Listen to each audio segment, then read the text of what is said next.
So I thought I'd talk about my book tonight. I've given 2 talks now, and I didn't actually talk directly about it. I sort of talked around it. So I thought, I don't like to give the same talk twice. So I thought I'd actually walk through it and outline it a little bit. And so I had to spend most of the day memorizing the rules. You know, you'd think if you worked on something for 3 years, or it's been 5 years, I guess, you'd actually have it memorized. But memory is a very strange thing, and it's very particular and goal-oriented. And I actually didn't have the rules memorized, and certainly not their numbers. So hopefully I do by now. So I guess we're going to find out. But I have a copy of the book here in case I forget. So I think we'll go through them one by one, and we'll see how that goes. 7 o'clock, so all right, good. The first rule, which is kind of a comical rule, is stand up straight with your shoulders back. And it's a meditation, among other things, on the habits of lobsters. I read some papers on lobsters.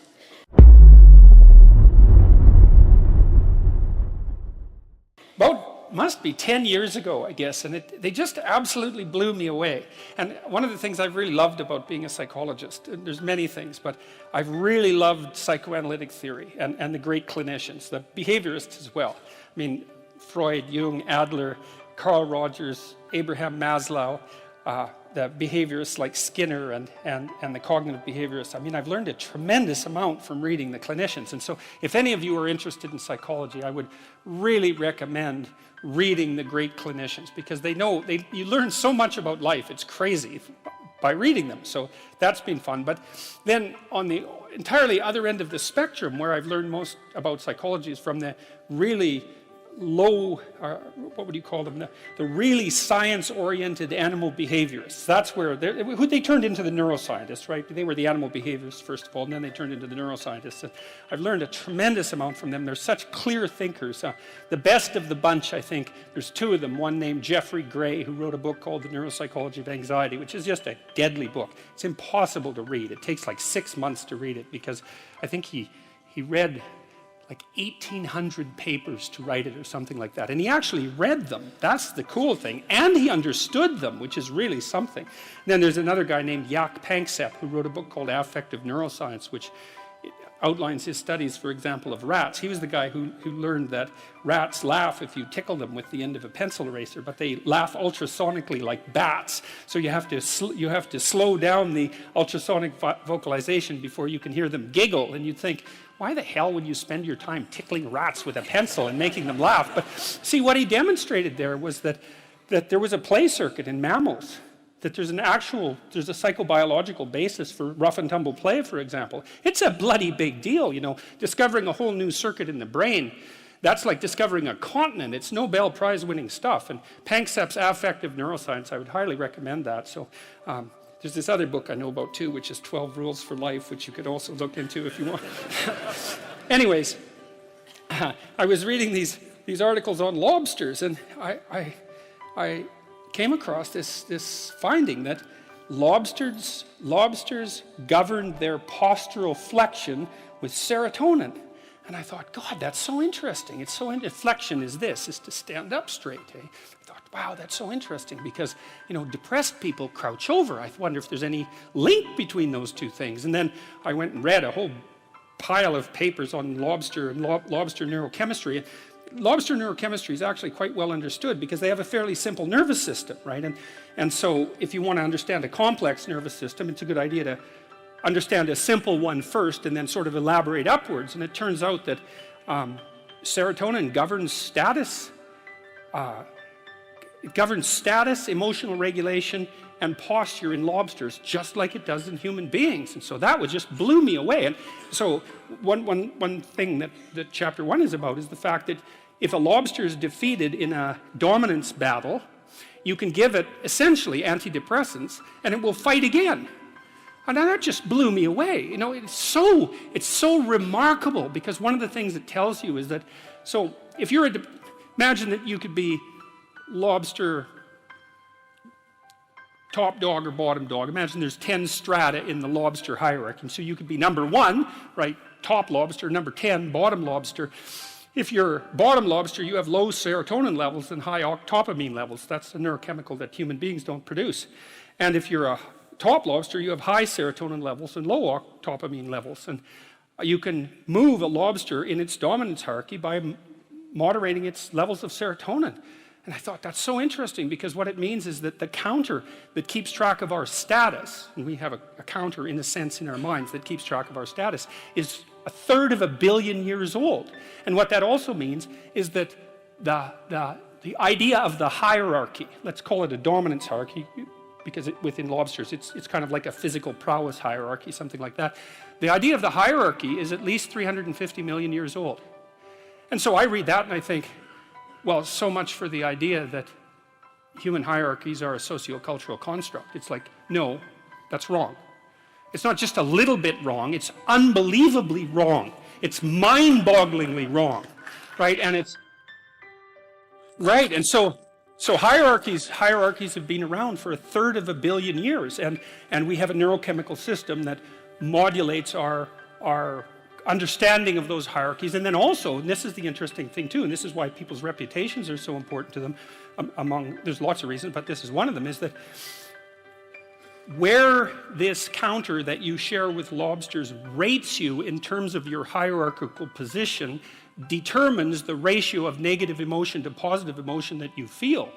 And that's also an absolutely mind-boggling idea for two reasons. One is it tells you why it's so hard on people to be put down. Because it doesn't just upset them in the moment, it changes the way their entire system responds to the world so that they now experience more positive emotion and less negative emotion. So that's really rough. And then there's a corollary to that too, which is like, there's a very tight relationship between your belief system and your dominance hierarchy position. It's complicated, but it's worth going through. Like, let's say that, so I have a certain amount of status as a professor, and I have the, let's call it what would you say? I've been granted the entitlement to a certain position in a social hierarchy. Now, the question is, why do I have a valid claim to that position? And the answer, hypothetically, is because I know enough so that my claim to the position is valid. So then if you stand up in the audience and challenge my beliefs and show that I'm wrong, you might say, well, I get upset because I'm wrong, but the more accurate reason that I get upset is because you're indicating to the crowd that my position in the hierarchy of authority is invalid. And by doing that, you lower me in the hierarchy and you mess around with the neurochemical systems that are regulating my emotions. And so if you're interested, at least in part, in why people are so prone to defend themselves and their beliefs in the service of their position, then that's why. And so that's a great example of how you can learn these unbelievable things by stumbling across a rather obscure biological fact. It just, what would you say? It's like a series of dominoes. And that's also why biological facts are so useful. It's like, we don't have to argue about whether or not social hierarchies, as I said, or hierarchies are social constructs. A given hierarchy is influenced in its structure by sociocultural conditioning, let's say, but the fact of the hierarchy, so like the part of your brain that detects and regulates your response to hierarchies is older than the part of your brain that recognizes trees. Like, it's old. It's really, really fundamental. And so, and almost all social animals organize themselves in hierarchies, because now the other thing that chapter 1 is a bit of a meditation on what might constitute a hierarchy.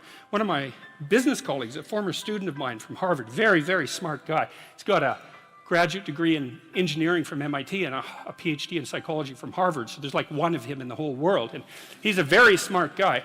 And he helped me design the self-authoring suite, by the way, and he's been working for about 20 years on that. That's a suite of programs that helps people write about their lives and straighten them out. He told me to stop using the word dominance hierarchy. And he said the reason for that was that it was infested with Marxist presuppositions. And it really bothered me when he first said that, because I've been using the word for years, dominance hierarchy. He said, we had a discussion about that. He said, well, it's predicated on the idea that you climb up the hierarchy, human hierarchy, as a consequence of the expression of power. It's like, that's wrong. You climb up valid hierarchies as a consequence of the expression of competence. And that's actually technically right. He was exactly the right person to tell me that, because he had done his PhD on what predicts success in Western hierarchies. And the answer is quite clear. General cognitive ability, some prefrontal ability as well, which was what he specifically tested. So intelligence, roughly speaking, although it's a little bit more elaborate than intelligence, but that's close enough. And trait conscientiousness accounts for about 50% of the variance in long-term success. And you think, well, hey, how do you want your society to be structured? It seems pretty good to me that smart, hard-working people are the ones most likely to succeed. That's not a bad empirical test of the validity of a structure. You know, especially given how much vagary there is in life. Lots of random things happen to people, but it's better to be born 3 standard deviations above the mean in intelligence in the West than it is to be born 3 standard deviations above the mean in wealth in relationship to where you'll end up when you're 40. So he said to use the word competence hierarchy, or we decided that, and I think that's much better. So chapter 1 is a bit of a meditation on the nature of hierarchies and the biochemistry of hierarchy, but it's also an injunction about how to present yourself, because you want to present yourself to the world in a manner that doesn't disgrace you in some sense. That might be a good way to think about it. And you don't want to disgrace yourself, because the consequence of disgrace is emotional dysregulation, more pain, less positive emotion.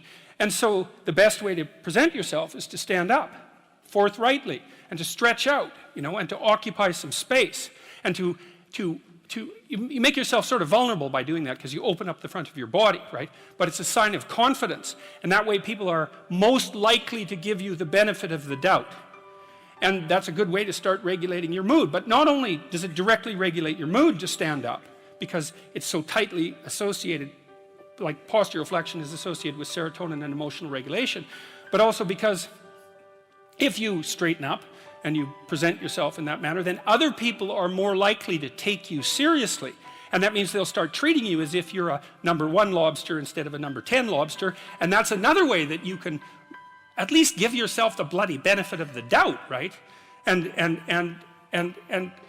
confront the world in a courageous manner. And that's a really good way of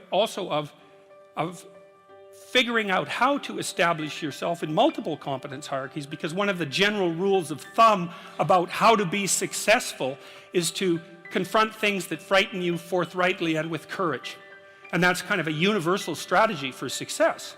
And so that's what the first chapter is about. So that's quite fun. My graduate students, I told them these lobster stories. My graduate students, when we used to go out for breakfast, and they were a very competitive bunch, very fractious and witty, and they were always trying to get one over on each other, and making some witty put down or something like that. And it got to the point in the restaurants where they put their claws in the air and click like this when they, got one over on one of their colleagues, which was very peculiar and strange and very funny as well. So that's rule number 1. Rule number 2 is treat yourself like you're someone that you care about. And that's a deeper chapter, I would say. Like chapter 1 is kind of comical, but it's also got this serious scientific end, for example, and it's practical, like most of the rules are. Chapter 2 is a bit of a meditation on why. See, I read this piece of work by Jung a long while back, and it was a meditation on the injunction to treat your neighbor as you would like to be treated, something like that. And what Jung pointed out, which I really liked, was that wasn't an injunction to be nice to other people. It was an invitation to reciprocity. It was something like this. It's like, you should figure out how you would like to be treated, like you were taking care of yourself, not how you would like people to respond to you. It's more important than that. It's like, imagine you had a child that you really cared for, and someone said, well, people will treat this child exactly like you want them to, but you have to figure out what that is. And so then you'd have to sit down for like a month and you'd think, okay, well, how do you want your child to be treated? You don't want everyone just to be nice to him, you want people to challenge him, and you want people to discipline him, and you want people to tell him when he's wrong. It's like, you don't just want everyone to be nice. That's pathetic. It's pathetic. There's no challenge in that. And so, well, you want to treat other people like you would like to be treated. Well, then you have to figure out, how would you like to be treated? And well, you'd like people to fawn all over you and just lay everything at your feet. It's like, no, that's not something you'd wish for someone that you were taking care of. And then there's an additional problem, which is it's often the case that people will treat other people better than they treat themselves. That happens extremely frequently. So one of the things I pointed out in chapter 2 was that if you have a dog and you take him to a vet and the vet gives you the prescription medicine, you'll go buy the medicine and you will give it to the dog and you will do it properly. But if you go yourself to a doctor and you get a prescription, there's one that there's a 30% chance you won't even pick up the medication. And if you do, there's a 50% chance that you won't administer it to yourself properly. And so I really thought about that. When I first came across that statistic, it was another one of those little facts. I thought, what the hell's up with that? It's like, you'll do it for your dog, so obviously you'll do it for something you care about, and you're conscientious enough so you'll actually do it. So like, why wouldn't you do it for you? Your dog likes you, you know, even your dog would rather that you did, but you don't. And it's actually one of the reasons that modern medicine doesn't work nearly as well as it could, because people just don't take their medication. And it's not only because they don't take care of themselves. There's some skepticism about doctors, but you could be just as skeptical about the vet. So it's a deep meditation, I would say, and it's what I've done with these rules is they're very simple rules, and they're kind of comical and tongue-in-cheek in some ways, but what I've tried to do is like pull them apart and show what's underneath them, and to go down as deep as I possibly can. And in rule 2, it's a bit of a meditation on why people don't like themselves very much. And I think there's 2 reasons really, and one is that we're fragile and damageable and imperfect in multiple dimensions all the time, and that often just gets worse. Lots of things get worse as you get old, for example. So it's not necessarily that easy for a self-conscious being who's extraordinarily aware of his or her own fragility, but not just fragility, foolishness and errors, like you know yourself better than anyone else knows you, and you know you might have a certain amount of dislike for someone you know because of something they did, but you know everything you did. Jesus, that's a drag, man. You know, you have to carry that along behind. It's like, really, I did that, you know? And then, so there's that. It's like you're weak and kind of useless and prone to temptation, and you know all those things, you know, that just shouldn't be that way. And then you're also capable of pretty vicious acts of malevolence, and so you also know that about yourself. And so it's a real existential question for people. It's like, why the hell should you take care of something as sorry and wretched as you are? And that's really what the chapter is about. It's because the answer in the chapter is, yeah, you know, first of all, yes, you're pretty useless and terrible, but so is everyone else, and that's actually an existential problem, right? And what I mean by that, it's a problem that every human being has always had and always will. So it's not just you, it's a universal problem. And that there's an answer to that, and one of them is to, what does it to say? Love the sinner but hate the sin. It's something like that, is that despite the fact that you're not all that you could be, the proper attitude to have towards yourself is the attitude that you would have towards someone that you genuinely cared for. And that it's incumbent on you to act as if you genuinely care for yourself, just like you would act towards someone that you actually cared about, some other person. And so it's a reversal in some sense of the golden rule, right? And it's a discussion of why that's necessary. And also, more than that, it's a discussion of why you have a moral obligation to do that. It's not just that you should because it would be better for you. You actually have a moral obligation to do that, I think, because you make the world a much better place, much worse place if you don't take care of yourself. So you should bloody well take care of yourself, you know, because, well, that's what the chapter's about. It's partly because you have something valuable to bring into the world. That's the thing about being an individual. It's the thing that Western civilization has always recognized, that as an individual, you have a light that you have to bring into the world, and that if you don't bring it into the world is a dimmer place, and that's a bad thing, because when the world is a dim place, it can get very, very, very dark.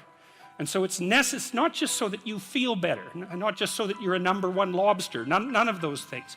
You need to take care of yourself because you're in the best position to do that. And it's necessary for you to take care of yourself. Despite the fact that we're mortal and vulnerable and self-conscious and capable, not only capable of doing terrible things, but actually do them. Despite all that, you still have that responsibility. And so I wanted to, you know, hit the question as hard as I can to try to figure out, well, why people are contemptuous of themselves. And there's plenty of reason, that's for sure, but the reasons do not justify the mistreatment of yourself. It's as simple as that. It's not a good strategy. And the next rule is make friends with people who want the best for you. And that's a meditation on my own childhood and adolescence to some degree. I had friends who wanted the best for me and friends who didn't. And, you know, they were friends who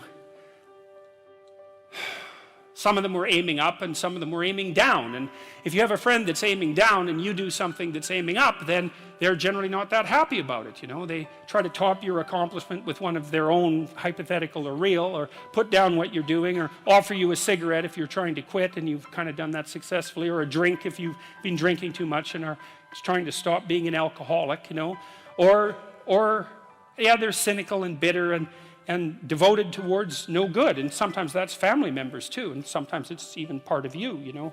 But this chapter is an injunction to people, is like you have an ethical responsibility to take care of yourself, you have an ethical responsibility to surround yourself with people who have the courage and faith and wisdom to wish you well when you've done something good, and to stop you when you're doing something destructive.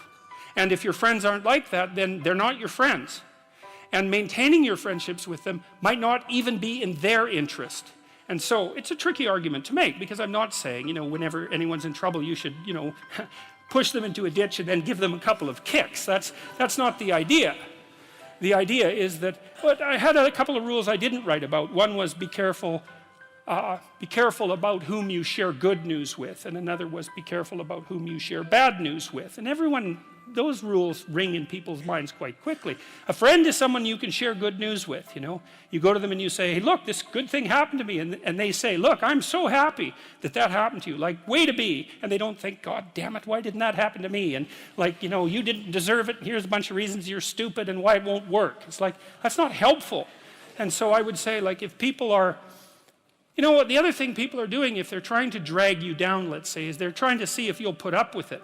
Because they have this idea that maybe life isn't worth living and things aren't good, and that if they can besmirch, let's say, to use an archaic term, something that's pristine and good, then they demonstrate to themselves that there is no true ideal and that there's no necessary reason to be responsible and to strive forward. And so they use you as a test case. You know, I'll just push you down into the low lobster bin and see how you respond. And if you put up with it, then yeah, my cynicism is fully justified. And so, well, that's chapter 3. And it's a painful chapter because it also details the suicide of one of my friends, which occurred over a very long period of time. Not the actual suicide, but all the prodroma to it. And so, and it's a contentious chapter. Number 4 is compare yourself to who you were yesterday, not to who someone else is today. And the reason I wrote that was because I had this client, I'm a clinical psychologist, and I've spent 20 hours a week for 25 years listening to people tell me about their lives, you know, and those people were people who were just barely hanging on to the bottom of the world, up to people who were so successful you can hardly believe it, like the entire gamut of people. And that's been absolutely fascinating. It's like being a clinical psychologist, if you really listen, is like being immersed in a Dostoevsky novel all the time, you know, because it's amazing what people will tell you if you listen to them. People are so interesting if you actually listen to them, because they're so peculiar. Like, they're like penguins or rhinoceroses or ostriches. They're unlikely creatures. And anyways, with regards to comparing yourself to who you were yesterday and not to who someone else is today, this old client of mine, he was about 85 when he came to see me, and he was a financier and a kind of a mathematical genius. He made these little pendants out of a mathematical symbol for the most beautiful mathematical equation that was ever written. He made them out of gold, and he would hand those out. And he had studied psychology as a young man, and he introduced me to this concept that I didn't know about, called the Pareto distribution, which, see, I'd been taught as a psychologist that most human characteristics were normally distributed, right? So most people were average and some people were extreme. That's a Pareto or a normal distribution. Intelligence is like that, and height, there's more people of average height than very tall or very short, and weight is like that, and lots of things are normally distributed, and psychologists tend to assume that everything is, but it isn't. Creative products are distributed in a Pareto distribution, and that's a whole different thing, and it's really important to know this. It's another fundamental fact, the knowledge of which can sort of transform the way you conceptualize, let's say, the political landscape. So here's an example of the Pareto distribution. You know, there's a rule of thumb that if you run a company that 20% of your employees do 80% of the work, or that 20% of your customers are responsible for 80% of your sales, or that 20% of them are responsible for 80% of the customer service calls. Same thing, but that's not exactly the rule. The rule is worse than that. The rule is, in a given domain, the square root of the number of people operating in that domain do half the productive work. So you think, well, you have 10 employees, 3 of them do half the work. It's like, yeah, okay. What if you have 100 employees? Then 10 of them do half the work. What if you have 1,000 employees? Well, then it's 30. And if it's 10,000 employees, then it's 100. And this actually turns out to be a rather ironclad rule. It applies across very, very many situations. It applies, for example, to the mass of stars and the size of cities. So you can see how universal it is as a law. And it's something like those that have more get more, and those that have less get less. That's the Matthew principle, right? To those who have everything, more will be given. From those who have nothing, everything will be taken away. And the economists sometimes call that the Matthew principle. And so what that lays out is a world that's rife with inequality. So you hear this idea that I think it's the 85 richest people in the world have more money than the bottom 2 billion. That's a Pareto distribution phenomena. And you might say, to hell with capitalism for producing that. It's like, sorry, you got your diagnosis wrong. It's a natural law. It's no matter what society you study, you get a Pareto distribution of wealth. You get a Pareto distribution of number of records recorded. You get a Pareto distribution of number of songs written or goals scored. Like any creative product has that characteristic. And it's partly because as you start to become successful, let's say, people offer you more and more opportunities. And as you start to fail, people move away from you and you plummet. And so, okay, so that's rough. So what it means is that there is always a landscape of inequality. And I'm not saying that we shouldn't do anything about it, although I am saying that we don't know what to do about it. That's the thing, because you can modify the Pareto distribution of wealth, let's say, but we don't know how to do it without maybe disrupting the system so completely that it collapses, which is what happened in the Soviet Union, for example, and in Maoist China. They were trying, at least in principle, to adjust inequality. But the cure was far worse than the disease. And the truth of the matter is, we actually don't know technically how much inequality there has to be to generate wealth. We can guess, and you could say, well, there should be less, and you might say, well, there should be more. If you're left-wing, you'd say less, and if you're right-wing, you'd say, well, we'll just let the inequality flourish. But we do know that it's inevitable, and we also know that we don't know how to regulate it. So, there is inequality. What that means is there's always going to be people around that are better at something than you are. And that's a problem, because you can get jealous, and you can get bitter, and you can get resentful, and worse, you can get hopeless, because you look like I have this friend of mine. He told me something so funny. He was decrying his lack of success in the world, and he compared himself to his roommate, and he said, his college roommate was doing much better than he was. And his bloody roommate was Elon Musk. It's like, really? It's like, oh, you're not doing as well as Elon Musk. Well, you can see it would take it rather personally, because they were roommates and everything. It wasn't like he was doing badly. Like, he was doing pretty damn well. It's like, I'm not as good as Elon Musk. It's like, yeah, well, you and like 7 billion other people, But I thought it was instructive because you have to be careful who you compare yourself to. Now, you can't just not compare yourself to successful people, right? Because then you don't have anything to aim at. And one of the things I learned from Jung, this was a cool thing, I'm going to make a real lateral move here. Jung thought the book of Revelation was appended to the Bible because the Christ in the Gospels was too merciful. He was too nice a guy. Now, he's an ideal, right? And Jung said, wait a second, an ideal is always a judge. That's the thing about an ideal, because you're not as good as your ideal, so your ideal is a judge. And Revelation has Christ coming back as a judge, and that was Jung's explanation at the level of the collective unconscious for the pasting of that remarkably strange and terrible book onto the end of the Bible. So, anyways, my point is an ideal you need an ideal because you have nothing to aim at, but an ideal is a judge, and you always fall short of the ideal. So how the hell can you have the benefits of having an ideal without having the crushing blow that goes along with having the judge that always regards you as insufficient? So I was trying to work that out in the chapter, and this is something I've had to work out a lot as a clinical psychologist. It's like, well, let's say you need a goal, but we don't want to let your distance from the goal crush you. So you got to set up a goal, and then you got to break the goal down into parts so that you can move towards it and you have a fairly high likelihood of doing it. So that's a bit of practical, I wouldn't say advice, it's because it's better than advice. It's some practical knowledge about how to go about achieving an aim. Set a high aim, but differentiate it down so you know what the next step is, and then make the next step difficult enough so you have to push yourself past where you are, but also provide yourself with a reasonable probability of success. It's also what you do with children, right? You want to push them because they need to grow up and be more than they are, right? But you don't want to crush them with constant failure. So what you do is aim high and make the goal difficult but proximal.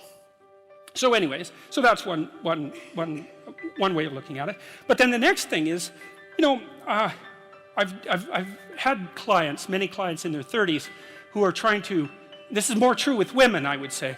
A lot of women who are very high achieving and who established their career goals at 30 and then want to differentiate out their life. They want to have a husband, they want to have a family, they're trying to figure out how to do that. And one of the things I've noticed that around 30, you really have to stop comparing yourself in some ways to other people. And the reason for that is that the particularities of your life are so idiosyncratic that there isn't anyone really all that much like you, because the details of your life happen to matter. And so maybe you compare yourself to some rock star or something like that, and the person's rich and famous and glamorous and all that, but they're alcoholic and they use too much cocaine and they've had 3 divorces, and it's like, how the hell do you make sense out of that? Is that someone that you should judge yourself harshly against or not? The answer is you don't know, because you don't know all the details of their lives. And who do you know that you can compare yourself to? That's easy. You. Yesterday. So here's a good goal. It's something like, well, aim high. And I really mean that. It's like, and we'll talk about that a little bit too. Aim high, but use as your control yourself. It's like, so your goal is to make today some tiny increment better than yesterday. And you can use better, you can define better yourself. This doesn't have to be some imposition of external morality. You know where you're weak and insufficient, where you could improve. Think, okay, well, this is what I'm like yesterday. If I did this little thing, things would be just an increment better. And, well, that's a great thing, because you get the ball rolling, and incremental improvement is unstoppable. You can actually implement it, and it starts to generate Pareto distribution-like consequences. It starts to compound. And I've seen that happen in people's lives over and over. Well, people write me all the time and tell me that they're doing that, but I've seen that happen in people's lives continually. They make a goal that, the goal should be, how could I conceive of my life so that if I had that life, it would clearly be worth living, so I wouldn't have to be bitter, resentful, deceitful, arrogant, and vengeful. Like, that's sort of the bottom line, right? Because that's what endless failure does to you. It's not good. And that's what life without purpose and a goal does to you as well, because life is very hard. So you think, okay, well, I need to adopt a mode of being that would justify my suffering. And you can ask yourself that question. What would make this worthwhile? I quote Nietzsche, I think, in that chapter. He said, "He who has a why can bear almost any how." That's a lovely line, man. I mean, it's a lovely line. And it's really worth thinking about. So you think, well, how do I manage all this misery and suffering and futility? It's like, well, I need to figure out what I would have to do in order to make that clearly worthwhile. And so then you have your goal, and then you think, well, I need to move towards that incrementally, because I'm kind of useless and can only do so much, and maybe not even that. But all I have to do is be a little bit better than my miserable self yesterday. And that'll propel you forward very rapidly. And you can succeed at it, which is also really lovely, because why not set yourself up for success, because otherwise you'll droop around like a number 10 lobster, and, that's just not good. You get all pinchy when that happens, and it's not a good thing. So that was chapter 4. Chapter 5, geez, we're cruising along here. Chapter 5 is the one that I thought I would get in the most trouble for writing, I figured people would be all over me for this, and so far they haven't been, but they still might be. So, and it's called, "Do not let your children do anything that makes you dislike them."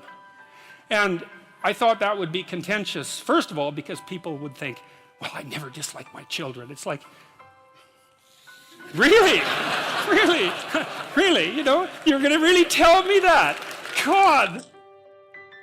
And there's a more horrifying element to that too, because as a clinical psychologist, I've seen the full Freudian nightmare, I can tell you that. And, you know, I've seen families where it's like this. It's like the family members are standing in a circle, let's say, and each of them has their hands around each other's neck. And they're squeezing hard enough to strangle the other person in 20 years. And that's the family.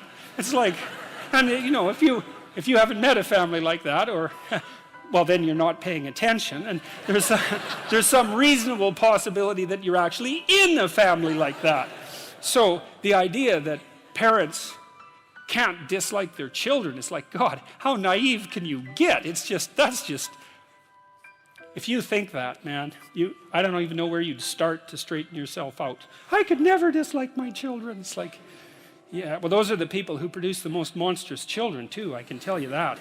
So and then there's this idea that Jung had, which I really love, which is the idea of the shadow. And, you know, it kind of got pop psychology and trendy, sort of among the New Age types, too. But one thing I can tell you about Carl Jung is no matter what else someone might say about him, he is absolutely not New Agey. If you read Carl Jung and you understand him and you're not terrified right to the depths of your soul, you haven't understood a damn thing you've read. And one of the things that Jung said about the shadow, which is the dark side of humanity, the dark side of each individual, was that its roots reached all the way to hell. And he meant something very specific, both metaphysical and practical by that. The metaphysical element was he meant hell, literally and metaphysically, but he also meant the more proximal kinds of hell. And so what he meant was that if you were able to understand your dark side, then you would see in yourself a reflection of the behavior that was present at Auschwitz, for example. And that the reason that people don't take the dark side of themselves seriously at all, and even confront the fact that it exists, is because no one wants to see that reflected within them. And no wonder. Like, it's absolutely no wonder. Jung also believed that confrontation with the shadow was an inevitable barrier to enlightenment, that there was no, you know, Joseph Campbell, who is a popularizer of Jung to some degree, has become well known for saying, follow your bliss. And you know, Campbell learned virtually everything he knew from Jung, but Jung, that isn't what Jung said at all. He said, pursue what's meaningful and you'll encounter that which you least want to encounter. And that's the dragon, right? That's the dragon that hoards gold, for example. And the dragon is also something that lives inside you. And it's not something that you take the encounter with lightly. There are very old stories about this. There's this Egyptian story about the god Horus, who was the Egyptian savior in some sense. And when he encountered evil, even though he was a god, he lost an eye in the battle. And so that's the famous Egyptian eye, you know, that everyone still knows about. That's the eye of Horus that was torn out by Seth, who's the precursor to Satan. And so it's no joke, that. It's no joke. Back to children. See, I kind of knew this when I had my kids. I'd already undergone that to some degree and understood what it meant to be a bad person, a terrible person. And one of the things I knew was that manifested itself in families all the time. Tyrannical father, overprotective mother, more rarely overprotective mother, overprotective father, tyrannical mother. It's usually the other way around. And the terrible pathological familial drama that Freud made much of in the early 20th century. I'd seen that in many, many situations. Dismal, brutal, awful. And I've seen parents punish their children. And you can also take a page from Nietzsche if you really want to punish your children, or anyone else if you have someone you're interested in punishing, including yourself. You don't ever punish someone you really want to punish for doing something wrong, because that's actually a bit of a relief to them. You know, that's the theme of Dostoevsky's Crime and Punishment. The murderer gets away with it, and it's a relief to him when he gets caught. It's like, no, if you really want to punish someone, you wait till they do something good, and then you punish them. Because that'll teach them. You maximize the hurt that way. You decrease the probability that they'll ever do anything good again. And I'll tell you, man, if you want to have a good relationship with someone, that's one thing you don't do. You open your bloody eyes, and if they do something that you would like them to do again, then you tell them how much you appreciated the fact that happened, and you hope that it replicates, you know. You see, that's it. If there's one thing you can take away from tonight's lecture, that's an extraordinarily useful thing to know. Watch, and when people do something that they should do more of, say, look, I saw that you did this specific thing. I saw that it took some effort. Here's what it meant. Here's how I observed it. It's like, keep that up. And man, if you love someone, you do that to them. That's encouragement. That's such a great thing. So anyways, back to children. So I already knew that I was a pretty decent monster by the time I had kids. And I thought, well, my kid's little, you know, like a baby or 2-year-olds. Like, I'm a horrible monster. And so there's an uneven power problem here. I better not let that child do anything that really makes me angry. You know, now and then you hear about something horrible that happens. When I was in Boston years ago, I read about a woman who plunged her 2-year-old daughter's arms into boiling water. You think, well, how in the world can that happen? It's like, well, you know, she's probably hungover. She probably just lost her job. She was probably desperate in 6 different ways. She probably didn't have any decent disciplinary strategies for children. She probably didn't have anyone helping her. She was bitter and resentful and angry, and the child misbehaved at exactly the wrong moment. And like, you're going to be around your children a lot, and so you might want to have it so that they don't misbehave at exactly the wrong moment, because all hell can break loose if they can, and I didn't want that to happen. And I knew that it was easy for people to hate their children, even though they mouth the words that they love them all the time. I saw very little evidence of that in many situations. And so one of the things, you know, you have a natural affinity for children, and even more, maybe a more powerful natural affinity for your own children. So that's a good start. But you don't want to set them up as an enemy against you. You don't want to allow them to engage in the kind of hierarchical challenge that makes you irritable and resentful. That's not a good idea. And if the things they do make you dislike them, the probability that they will make other people dislike them is extraordinarily high. And so you can consult your own irritability. And you can say, look, kid, I used to tell my kids this, you know, when they were 3 or 4. I'd say, look, I'm not in a very good mood. And I'm likely to be unreasonable, so it'd be best if you'd go in your room and play for a while. It's like, I like you, man, you're a great kid, but like, get the hell out of here for a while. You know, and they were fine with that. We'd trained them already at that point to be able to go play by themselves in their room, you know, which is something a kid should be able to do anyways. But you need to know what sort of monster you are if you're going to be a good parent. And if you think, oh, I'm not a monster, it's like, oh, yes, you are. You're just an unbelievably unconscious monster, and that's actually the worst kind. So, and then the other thing about that chapter is there's an idea in it, and it's an idea that I think is well supported by the relevant literature, which is that your fundamental job as a parent, especially of a child from 0 to 4, is to make that child eminently desirable socially. So you're a successful parent if, when your child is 4, all sorts of other children want to play with him or her. That's really that's like, if you want one marker of whether or not you've been successful. That's it. Now, some children are a lot harder to get along with than others, and some children have a harder time playing. And so I'm not saying that every parent who has a child that isn't popular at 4 is at fault for that. I'm not saying that. I'm saying the reverse, which is you can be sure that you've been successful if your child is not popular exactly, but desirable as a playmate. And so then you think, well, what have you done for your child? Well, you've opened up the entire world of children to them. So because they know how to play, which is a very deep knowledge, and it starts to become inculcated probably at the breast, and certainly in the course of rough and tumble play at about 2 years of age. It's a deep embodied knowledge. They know how to play, like a good well-trained dog knows how to play. You know, you meet a new dog and you go like this, and the dog goes like this. You think, oh, that dog, I can go like this and it won't bite me, right? It knows how to play. And a kid who's awake and alert is just like that, like a well-socialized kid. If you know anything about kids, is you can take a 4-year-old and make a little play gesture at them and they'll smile right away and start playing just right now. And that's what you want for your kids. And then everywhere they go, other kids like them and will include them in their play, and play is the way that children develop.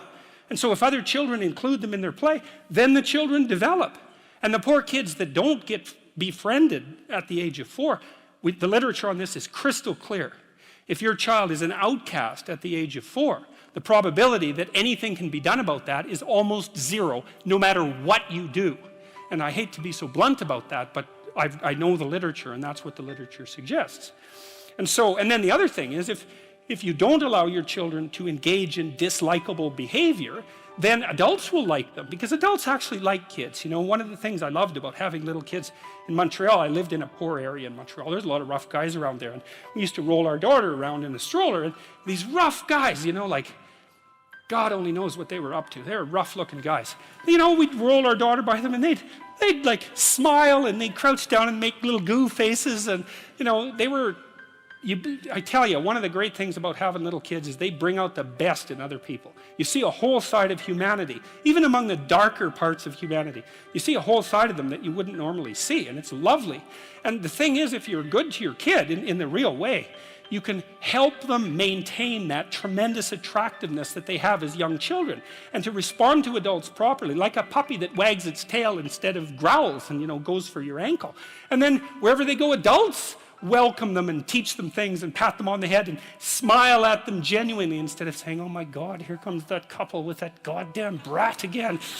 You know, which is that's a horrible thing to do to a child, because then everywhere they go, all the goodwill is false. You know, there's nothing that you can do to someone that's more terrible than to put them in a world where all the goodwill directed towards them is false. That's a terrible thing. So anyways, that's chapter 5. And chapter 6 is it's a rough chapter. I spend a lot of time reading about totalitarianism and about atrocity, like some many brutal things, brutal beyond the capacity of imagination even. And I read a lot about individual criminals and serial killers and those sorts of people too, trying to get to the bottom. One book I would really recommend is a book by Karl Panzram, which is an autobiography. Panzram is the name of the book. And he was a rough guy, man. What were his dying words to his executioner, to his hangman? He said, hurry up, you Hoosier bastard. I could kill 10 men in the time that it takes you to hang me. That was his dying words, you know. He said, I wish the human race had one neck so that I could put my hands around it and squeeze. That was Karl Panzram, and not many people like that write autobiographies, but he did, and he told you why he was like that and why he thought that way, in case you want to find out, which I would recommend, by the way, because it's very useful to know such things. But now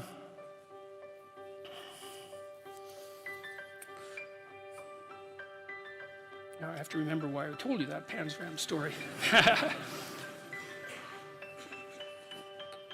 Oh yeah, chapter 6 is about that. It's about Panzram, and it's about the Columbine kids, the kids who shot up the high school, because I read their diaries, you know, and I understood them too, which is even better than just reading them. And you know, you see these mass shootings all the time, and everyone does the same thing. Oh, how did that happen? Why did that happen? How can it be this way? It's like, well, why don't you read what they said about why they did it, and just assume that that's the reason. And if you go, oh, well, the Columbine kids,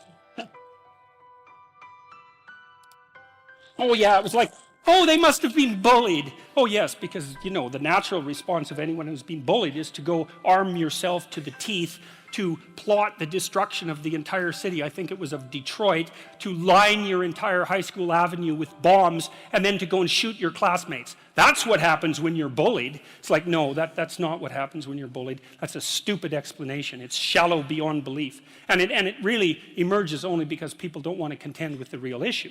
And the Columbine kids, well, they were contending with the real issue. You know, they basically said quite forthrightly that in their own arrogant estimation, being itself was corrupt and unnecessary, and it would be best if it was eradicated in the most brutal possible way as fast as possible. And you get to places like that if you dwell on revenge for 3 or 4 years in your mom's basement.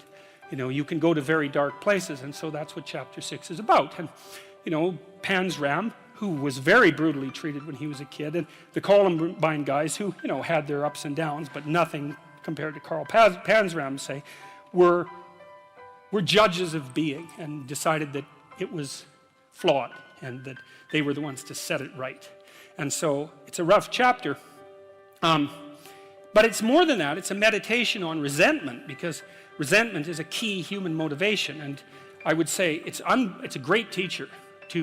To listen to your resentment is one of the best things you can possibly do. You have to admit that it exists first, and then you have to admit to the fantasies that it's generating, and you have to admit to what you would regard as the way out of it. So that's all very difficult, because it means learning things about yourself that you probably don't want to learn. But resentment only means one of two things. It means either like shut the hell up, grow up, quit whining and get on with it. That's one thing it means. Or someone is playing the tyrant to you, might even be you, and you have something to say and do that you should say and do to put it to a stop. And so maybe, and resentment can show you the pathway to doing that. It's a meditation on resentment, and one of the principles that I extracted from that is, like, a resentful person wants other people to change. And if you're resentful, then your motivations aren't trustworthy. In fact, they're very, very dark. And that's why I went to the extreme with people like Panzram and the Columbine killers. Resentful people who want to change the world are not to be trusted. What should you do instead? How do you treat your own resentment? I would say, well, I read this great line in a T.S. Eliot play called The Cocktail Party. And in it, this woman comes up to a psychiatrist. I think this is in this chapter. And she says, you know, I'm having a really rough time of it. I'm suffering badly. My life is not going well. And then she says, I hope that there's something wrong with me. And the psychiatrist says, well, what the hell do you mean by that? And she says, well, here's how I look at it. There's either something wrong with the world, and I'm just in it, and that's how it is. And then, like, what am I going to do about that? Because it's the whole world. Or maybe I could be fortunate, and there's something wrong with me that's causing all this unnecessary suffering, and if I could just set it right. I could learn, and I could set it right. And so, well, I've been thinking about that for a very long time, and I think, well, if your life isn't going the way it is, you know, you can find someone else to blame, which is pretty convenient for you and also relatively easy, or you could think, okay, I don't like life. I don't like the way my life is unfolding. Maybe I don't like life in general because it's tragic and tainted with evil. How do I know if my judgment is accurate? And the question is, well, have I really done everything I possibly could to set my life straight? Because maybe I shouldn't be judging its quality or the quality of life itself, or being itself for that matter, if I haven't done everything I possibly could to set my life straight. Well, so there's a task. Solzhenitsyn, who I'm a great admirer of Solzhenitsyn, his book, The Gulag Archipelago, was one of the things that brought down the Soviet Union. And he said that one man who stopped lying could bring down a tyranny. And, you know, he said that with some authority. I think you could easily make the case that The Gulag Archipelago is the greatest book of the 20th century. I mean, there's other contenders, obviously, but he said when he was in the Gulag camps, you know, meditating on how the hell he got there, and he had a rough life, man. I mean, first of all, he was on the Russian front at the beginning of World War II, and then he was thrown in the Gulag camps, and that was just the beginning of his adventures, man. He had a rough life. And he was in the camps, and he was thinking, what the hell? Like, how did I get here? What's going on? And he had Hitler and Stalin to blame, right? So if you need someone to blame, man, Hitler and Stalin, that's great. But that isn't what he did. He said he meditated for a while once he realized that he might have something to do with, in some strange way, with the way things turned out for him. And he said he went over his life with a fine-tooth comb in his memory. And he thought, okay, where did I go wrong? But by my own judgment, when there was a path in front of me, when did I take the path that I knew I shouldn't take? Because you all know that, right? You know. Sometimes you don't know if what you're doing is good or if it's bad. It's just ignorance. You just don't know. But sometimes you bloody well know, and you do the thing you know you shouldn't do anyways. That happens a lot. And why do you do that? Spite is part of it. Stupidity. There's all sorts of reasons, but you certainly know you do it. Solzhenitsyn thought, okay, well, what would happen if I took responsibility for where I am in this concentration camp, and then I went over my whole life and tried to figure out all the things I did that were wrong by my own estimation that increased the probability that I would get here, and then what would happen if I tried to set them all right now in the present? And that's why he wrote the Gulag Archipelago. And one of the consequences of that, as I said, was it sped the dissolution of the Soviet Empire. So, hey, that's not bad, eh? Like, you make a real confession, you really repent, you do your penance, which is writing this book, and you completely change the geopolitical landscape of the world. It's like, and that's worth thinking about, because it's not only Solzhenitsyn who did that. Nelson Mandela did something quite similar. It's not so impossible. And so the idea that what you should do if you're feeling resentful about the nature of being, or suffering too much for your own life, let's say, is straighten the damn thing out. Like, seriously, try it for a year even. Try it for a week. Try not doing the things you know you shouldn't do. Try not saying the things you know to be false. And just watch what happens. You might as well give it a shot, right? Because you say, well, I'm all in for a year. You know, I'm going to do things right. And then I'll just stand back and I kind of watch how things unfold. And maybe I'll reconsider at the end of that year. It's like, try it. Try it. I mean, I would say I've had thousands of letters now from people who are saying, hey, I tried that, and hey, it worked. I quit lying and everything quit. Do you ever see that Simpsons episode where Sideshow Bob keeps stepping on the rake over and over? It's like his whole yard is littered with rakes, and all he does is walk around and step on, and then curse. Steps on a rake, it hits him in the face, and he curses. And then he steps on another rake, and it hit, you know what I mean. Stop doing that. Exactly. Yeah.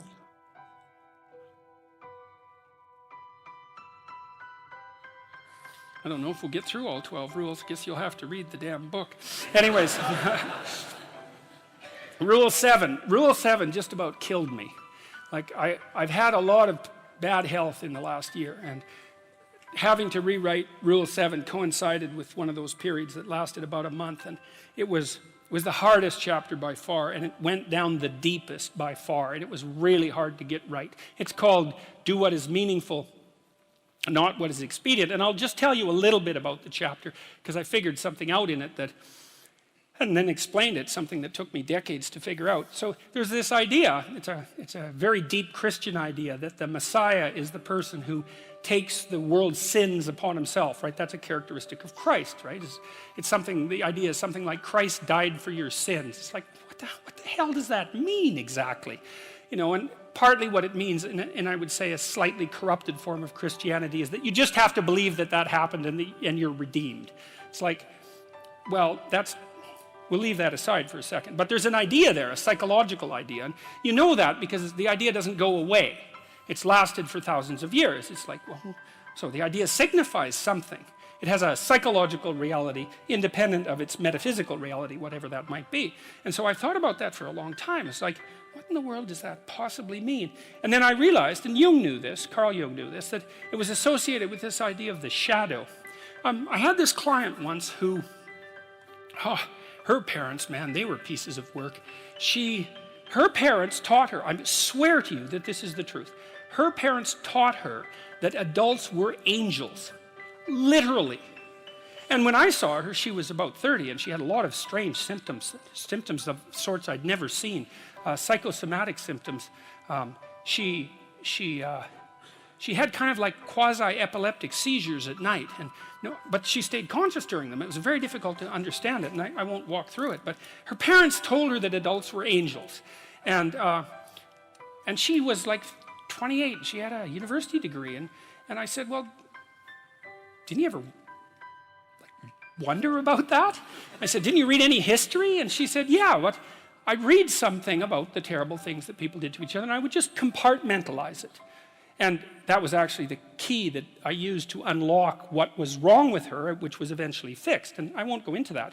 But I said, I gave her this book. I gave her two books. I gave her a book called The Terror That Comes in the Night, which is a book about sleep paralysis and nightmares, because I thought that was what might have been bothering her. It turned out that wasn't it. Then I gave her this other book called Ordinary Men. And it's a great book. It's a terrible book, a terrible, dark book, about this police battalion that was moved into Poland during World War II after the Nazis had marched through. And it was all made of middle-aged guys who weren't like victims of Nazi totalitarian propaganda when they were kids. They were just, bourgeois, middle-class guys, kind of like all of us, let's say. And they went to police Poland, and they were going to have to do some terrible things, essentially. But their commander told them quite forthrightly that if being involved in wartime policing was too hard on them, if they felt that it ethically violated them or psychologically violated, they could just go back to policing in Germany.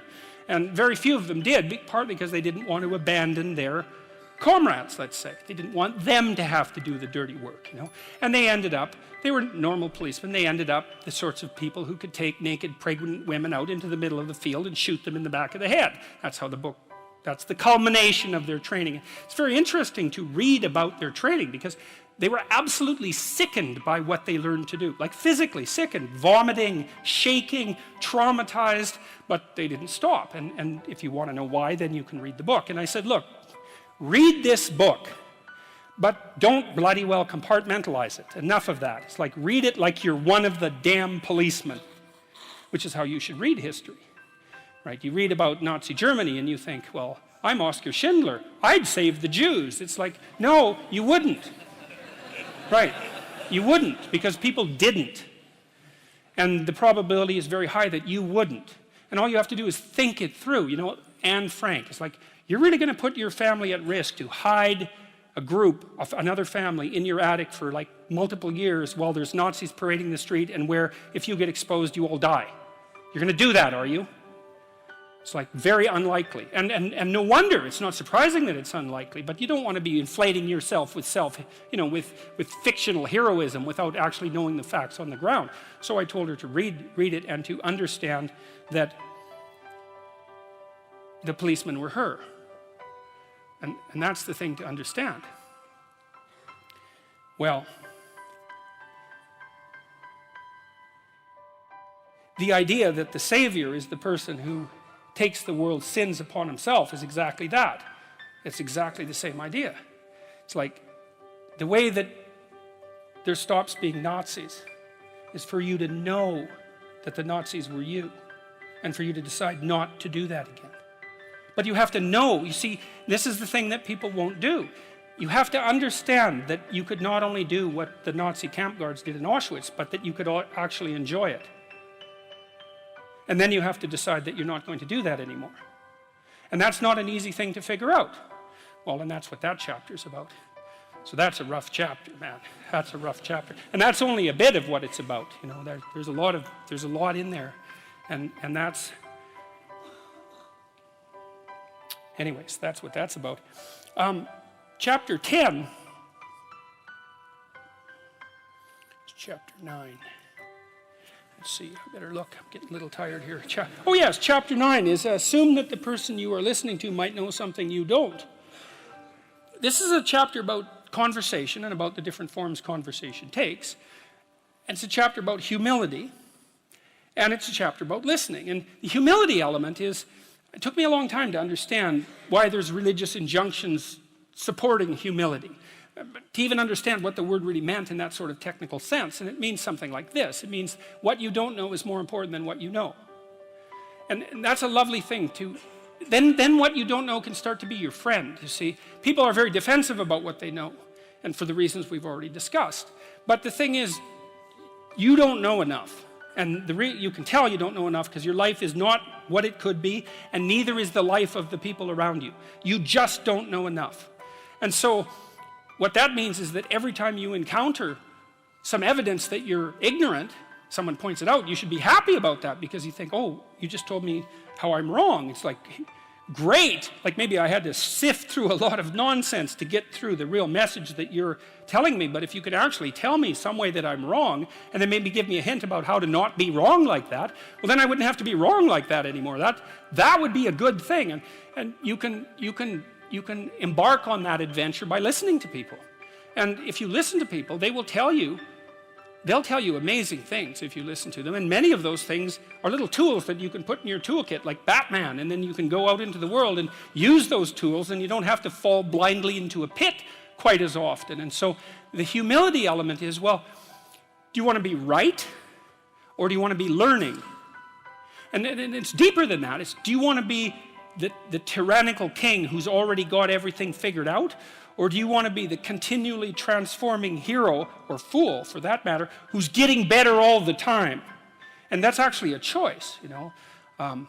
It's a deep choice, and it's better to be the self-transforming fool who's humble enough to make friends with what he or she doesn't know, and to listen when people talk. And listening is a transformative exercise. Like if you listen to the people in your life, for example, if you actually listen to them, they'll tell you what's wrong with them and how to fix it and what they want. They can't even help it if you start listening, because people are so shocked if you actually listen to them that they tell you all sorts of things that they might not have even intended to, things they don't even know. And then you can work with that. And the other thing that's so interesting, you know, now and then you have a meaningful conversation, right? You have a good conversation with somebody, you walk away and you think, geez, you know, We really connected, and I know more than I did when I came away from that conversation. And during the conversation, you're really engrossed in it. And that feeling of being engrossed is a feeling of meaning, and the feeling of meaning is engendered because you're having a transformative conversation. So your brain produces that feeling of meaning for you. It says, oh yeah, this is exactly where you should be right here and now. It's the right place and time for you. And that's a great place to occupy. And so a good conversation where people are listening has exactly that nature. And the reason it has that nature is because it is in fact transformative. It's one of the truisms of clinical psychology. Like if you're a clinical psychologist, a huge part of what you do is just listen to people. It's like, you know, they come in, they're unhappy and they'd rather not be, something like that. You say, well, why do you think you might be unhappy?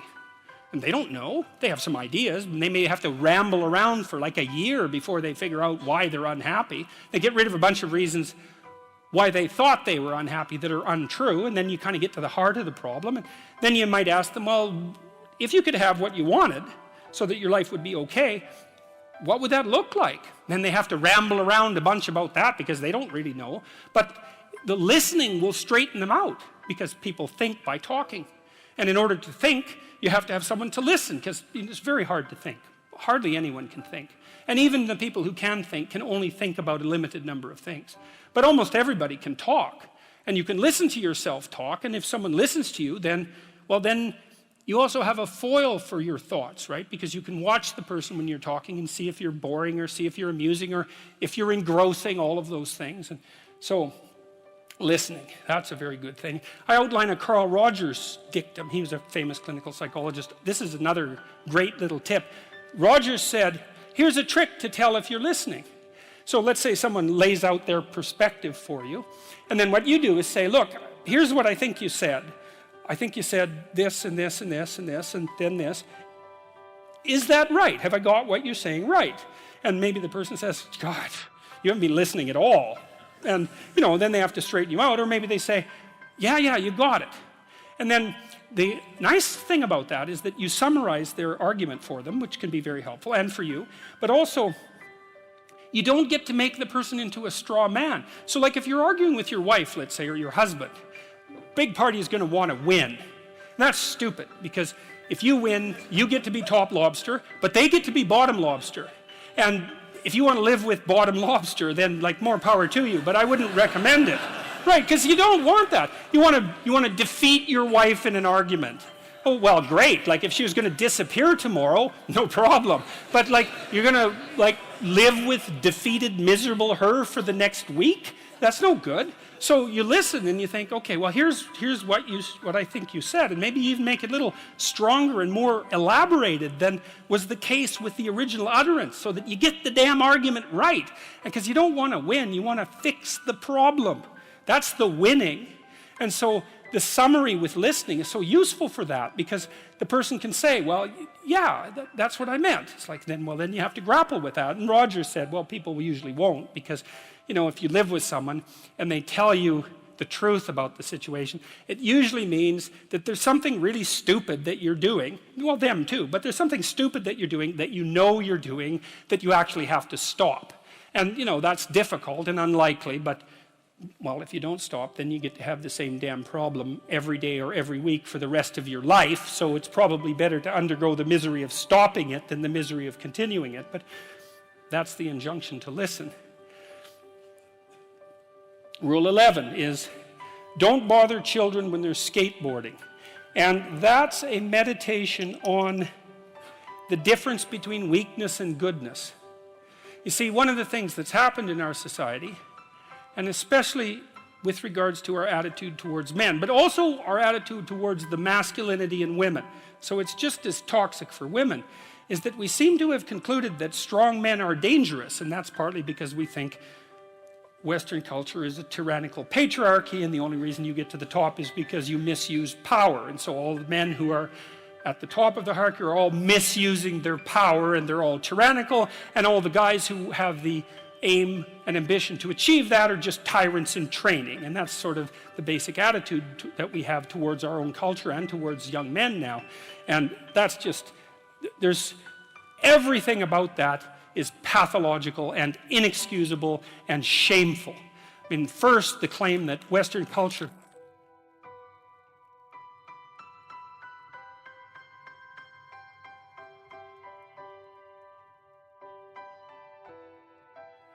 the idea that Western culture is primarily a patriarchal tyranny is like, well, first of all, it's historically ignorant beyond belief. Because what do you, compared to what exactly? Like, how many civilized countries are there in the world? 3 dozen? The rest of them are run by brutal thugs. Right? And it isn't just thugs at the top, man, because that isn't how it works. In a country that's corrupt, the corruption is spread through the entire country. So, and we're not like that, and that's that. I mean, Western culture is fundamentally honest, and I can give you an example of that, because people don't like that idea. eBay proved that. Because here it did. It was a very interesting thing, because when eBay first popped up, like the cynic would say, eBay's not going to work because I don't know you. You live on the other side of the country. You're going to send me junk, and I'm going to send you a check that bounces. And that'll be the end of eBay, right? Right, that's what a cynic would say. And then what happened was that brokers popped up and they said, well, look, we'll guarantee the exchange, right? For a fee, 10%, we'll make sure that you don't send junk and we'll make sure your check doesn't bounce. And what happened was the brokers couldn't find enough business. And the reason for that was all the transactions were honest. All of them. It's like if you were on eBay and you have a reputation of less than 99%, there's actually something wrong with you.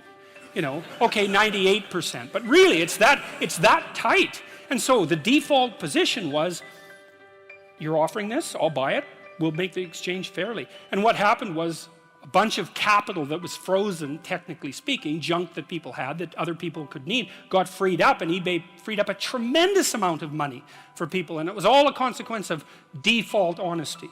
We also know that one of the best predictors of success in Western world is conscientiousness, and conscientious people are honest and have integrity and are dutiful and do what they say they'll do, and that's a really good predictor of long-term life success, especially as a manager and administrator, something like that. So chapter 11 is a discussion about the assault on the positive masculine, and I read it partly as a continuation of what Nietzsche announced back in the late 1800s as the death of God, right? Because in Western culture, God was a masculine figure, and the idea that the divine masculine had been decimated, which was basically Nietzsche's pronouncement, has filtered all the way down to masculinity itself. And I think that's an absolutely appalling outcome. It's something that could only be desired by someone who is a true enemy of humanity. And so partly chapter 11 is a call to encouragement. It's like, you want, and I've been telling young men in particular, but young women as well, though they don't seem to be quite as in need of the message, to adopt responsibility for their life, to tell the truth, and to understand that their failure to participate fully in being leaves a hole that's precisely the size of their soul in the cultural landscape. It's no joke. We need all the light we can possibly bring to bear on the situation. And I firmly believe that, and I believe that for all sorts of reasons, and I think they're very deep reasons. And that's partly why I would say Rules to Life also has, it's a funny book because it has a very religious core, but it's also very heavily grounded in evolutionary biology. So, but that's what chapter 11 is about, and it's about people who are the enemy of the human spirit. The people who restrict children's play, for example, which is a particularly pathological thing to do. There's a movement now to not let children have best friends. It's like, really? What the hell, man? That's so... Yeah. There are so many things wrong with that idea that would take another lecture just to scrape the surface. But mostly it's just... Well, I would not even start on that. Final rule. It's called Pet a Cat When You Encounter One on the Street. And it's the most personal chapter in the book. It's a lot about my daughter. And my daughter was very ill when she was a kid, but particularly when she was a teenager. She had a very terrible time of it. She had juvenile rheumatoid arthritis, and when she was between the ages of 14 and 16, it first destroyed her hip, which had to be replaced, and then it destroyed the ankle on her other leg, which had to be replaced. And she walked around for 2 years on broken legs, and she was taking massive doses of opiates and could hardly stay awake. And she had this advanced autoimmune disease, which produced all sorts of other symptoms that were just as bad as the joint degeneration, but which are harder to describe. And so it's just bloody brutal. And as a test of your faith, there's almost nothing that's more direct than a serious illness inflicted upon an innocent child, right? And so the chapter's a meditation on that, and also on, well, what to do in a situation like that, because everyone is going to have a situation like that in some sense, because you'll be faced with illness in the people that you love and in crisis. And so it's a practical guide to coping with those sorts of things. And one of the things you do when you're overwhelmed by crisis is you shorten your time frame. It's like you can't think about next month. Maybe you can't even bloody well think about next week, or maybe not even tomorrow. Because now is just so overwhelming that that's all there is. It's like, and that's what you do. You cut your time frame back until you can cope with it. And if it's not the next week that you see how to get through, then it's the next day. And if it's not the next day, then it's the next hour. And if it's not the next hour, then it's the next minute. And people are very, very, very, very tough. And it turns out that if you face things that you can put up with a lot more than you think you can put up with, and you can do it without becoming corrupted. And she did recover quite fully, and much as a consequence of her own machinations, because she figured out what was wrong with her and then took the necessary steps to fix it, which is nothing short of a bloody miracle as far as I'm concerned. And anyways, part of the cat bit is, I actually start by talking about our dog, who actually died about a year ago, but he's still alive in the book. I let people know, because dog lovers love dogs, and if you love cats, then they think you don't like dogs, and then they think they don't like you. So I also point out at the beginning of the chapter that, if you want to pet a dog on the street, that's okay too, so you don't have to get up in arms about it.